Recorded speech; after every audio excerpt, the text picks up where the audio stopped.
अच्छा जी, आ special video मेरी उन्हां बंदियां ਲਈ ਆ ਜਿਹੜੇ ਅਮੀਰ ਤੇ ਗਰੀਬ 'ਚ ਫਰਕ ਸਮਝਦੇ ਨੇ। ਤਗੜਾ ਵੇਖ ਕੇ ਝੁਕ ਝਕ ਸਲਾਮਾਂ ਤੇ ਮਾੜਾ ਵੇਖ ਕੇ ਉਹਨੂੰ ਮੂੰਹ ਨਹੀਂ ਲਾਣਾ। ਤਗੜੇ ਦੀਆਂ ਪੁੱਤਰਾਂ ਨੂੰ ਘੁੱਟ-ਘੁੱਟ ਜੱਫੀਆਂ ਤੇ ਮਾੜੇ ਦੇ ਪੁੱਤਰ ਨੂੰ ਮੂੰਹ ਨਹੀਂ ਲਾਣਾ, ਸਾਈਡ ਤੇ ਕਰ ਦੇਣਾ। ਗੱਲ ਜ਼ਰਾ ਸੁਣ ਕੇ ਬੜੀ ਕਾਬਲੇ ਗੌਰ ਗੱਲ ਆ। ਇੱਕ ਬਾਦਸ਼ਾਹ ਸੀਗਾ ਤੇ ਬੜਾ ਹੀ ਰਹਿਮ ਦਿਲ ਇਨਸਾਨ ਸੀਗਾ ਤੇ ਉਹਦਾ ਜਿਹੜਾ ਪੁੱਤਰ ਸੀਗਾ ਬੜਾ ਕੋਈ ਜ਼ਾਲਮ ਕਿਸਮ ਦਾ ਇਨਸਾਨ ਸੀਗਾ। ਨੌਕਰਾਂ ਦੇ ਉੱਪਰ ਰੋਹਬ ਪਾਣਾ ਤੇ ਨੌਕਰਾਂ ਨੂੰ ਐਵੇਂ ਮਾਰਨਾ ਕੁੱਟਣਾ, ਹਰ ਵੇਲੇ ਗੁੱਸੇ ਦੇ ਵਿੱਚ ਰਹਿਣਾ।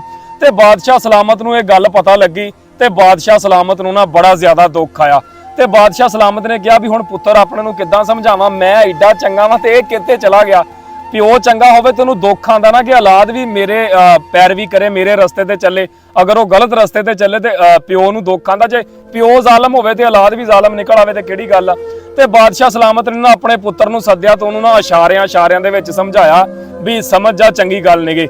ਲੇਕਿਨ ਉਹਨੂੰ ਕੋਈ ਫਰਕ ਨਾ ਪਿਆ। ਉਹਦਾ ਫਿਰ ਉਹੋ ਹਿਸਾਬ, ਨੌਕਰਾਂ ਤੇ ਗੁੱਸਾ ਕਰਨਾ, ਨੌਕਰਾਂ ਨੂੰ ਮਾਰਨਾ ਕੁੱਟਣਾ।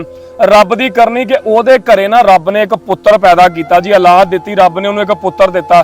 ਤੇ ਜਿਸ ਟਾਈਮ ਉਹ ਬਾਦਸ਼ਾਹ ਦੇ ਪੁੱਤਰ ਦੇ ਘਰੇ ਪੁੱਤਰ ਪੈਦਾ ਹੋਇਆ ਨਾ, ਉਸੇ ਦਿਨ ਹੀ ਉਹਦੇ ਇੱਕ ਗੁਲਾਮ, ਉਹਦੇ ਇੱਕ ਨੌਕਰ ਦੇ ਘਰੇ ਵੀ ਅੱਲਾਹ ਪਾਕ ਦੀ ਜ਼ਾਤ ਨੇ ਨਾ ਪੁੱਤਰ ਪੈਦਾ ਕੀਤਾ। ਉਸੇ ਟਾਈਮ ਹੀ ਬਾਦਸ਼ਾਹ ਸਲਾਮਤ ਨੂੰ ਪਤਾ ਕੀਤਾ ਕਿ ਮੇਰੇ ਘਰੇ ਵੀ ਪੋਤਾ ਪੈਦਾ ਹੋਇਆ ਵਾ, ਸਾਡੇ ਇੱਕ ਖਾਦਮ, ਸਾਡੇ ਇੱਕ ਨੌਕਰ ਦੇ ਘਰੇ ਵੀ ਅੱਲਾਹ ਪਾਕ ਨੇ ਪੁੱਤ ਦਿੱਤਾ।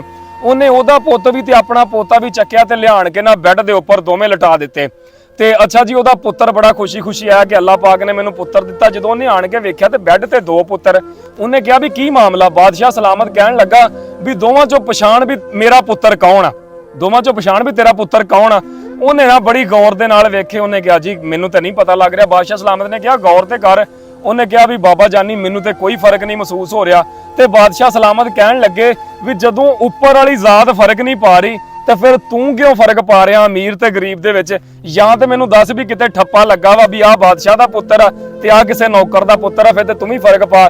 ਤੇ ਜੇ ਉੱਤੋਂ ਠੱਪਾ ਲੱਗ ਕੇ ਨਹੀਂ ਨਾ ਆਇਆ ਤੇ ਫਿਰ ਇਨਸਾਨੀਅਤ ਦੀ ਕਦਰ ਕਰੋ। ਤੇ ਸਪੈਸ਼ਲ ਵੀਡੀਓ ਉਹਨਾਂ ਬੰਦਿਆਂ ਲਈ ਆ ਜਿਹੜੇ ਕਿਸੇ ਨੂੰ ਕਿਸੇ ਦਾ ਮਰਤਬਾ ਜਾਂ ਕਿਸੇ ਦੀ ਦੌਲਤ ਵੇਖ ਕੇ ਇੱਜ਼ਤ ਦਿੰਦੇ ਨੇ। ਇਨਸਾਨੀਅਤ ਨੂੰ ਇੱਜ਼ਤ ਦੇਣੀ ਚਾਹੀਦੀ ਔਰ ਇਨਸਾਨੀਅਤ ਦੀ ਕਦਰ ਕਰਨੀ ਚਾਹੀਦੀ ਆ। ਔਰ ਸਾਡੇ ਮਾਸ਼ਰੇ ਦਾ ਤੇ ਇਹ ਰਿਵਾਜ ਬਣ ਗਿਆ, ਜਿਸ ਬੰਦੇ ਦੇ ਕੋਲ 4 ਪੈਸੇ ਆ ਜਾਣ ਉਹਨੂੰ ਟਕੇ ਦੀ ਅਕਲ ਵੀ ਨਾ ਹੋਵੇ, ਲੋਕ ਐਵੇਂ ਹੀ ਉਹਨੂੰ ਪਰਾ ਪਚੈਂਤਾ ਤੇ ਬੜਾ ਝੁਕ ਸਲਾਮ ਕਰਨਗੇ। ਤੇ ਇੱਕ ਦਾਨਸ਼ਮਰ ਬੰਦਾ ਹੋਵੇ, ਯਕੀਨ ਕਰੋ ਭੁੱਖਾ ਹੋਵੇ ਨਾ ਤੇ ਉਹਨੂੰ ਕੋਈ ਪੁੱਛਦਾ ਨਹੀਂਗਾ ਵੀ ਤੂੰ ਕੌਣ ਆ। ਅੱਲਾਹ ਪਾਕ ਬਸ ਸਭ ਨੂੰ ਹਦਾਇਤ ਦੇਵੇ।